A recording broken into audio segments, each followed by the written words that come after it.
Militer Rusia mempublikasikan rekaman artileri berat DuaS-4 Tiupan atau Tulik menggempur benteng pertahanan Ukraina baru-baru ini. Sejatinya, DuaS-4 Tulik senjata produksi Soviet tahun 70-an.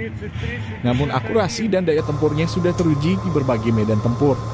Artileri ini pertama kali beroperasi dengan Angkatan Darat Soviet mulai sekitar tahun 1975. DuaS-4 Tiupan adalah mortir self-propelled 240 mm.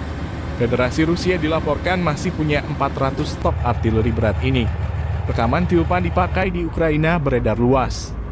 DuaS-4 menggunakan sasis Ratchet yang diadaptasi dari sistem rudal permukaan ke udara Krug SA-4 Ganaf.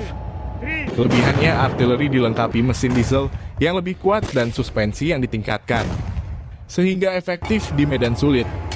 Dua jenis utama bom mortir adalah amunisi fragmentasi tinggi konvensional dengan jangkauan maksimum 6 mil, dan amunisi fragmentasi tinggi bantuan roket dengan jangkauan 17 km. Artinya, jika DuaS-4 dipakai, berarti pertempuran jarak dekat tak lama lagi terjadi. Proyektil yang dipandu laser Smolchak dikembangkan pada 1980-an dan memiliki jangkauan maksimum 5,7 mil atau 9 km. Di Ukraina, artileri berat ini dipakai menggempur benteng pertahanan Ukraina sebelum prajurit infanteri melakukan penetrasi ke daerah yang akan dikuasai.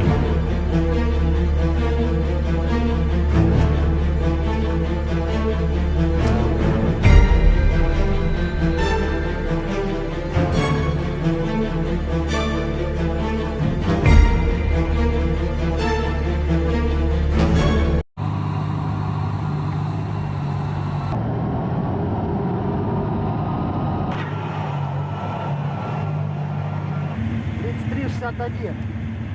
Второму 33-61.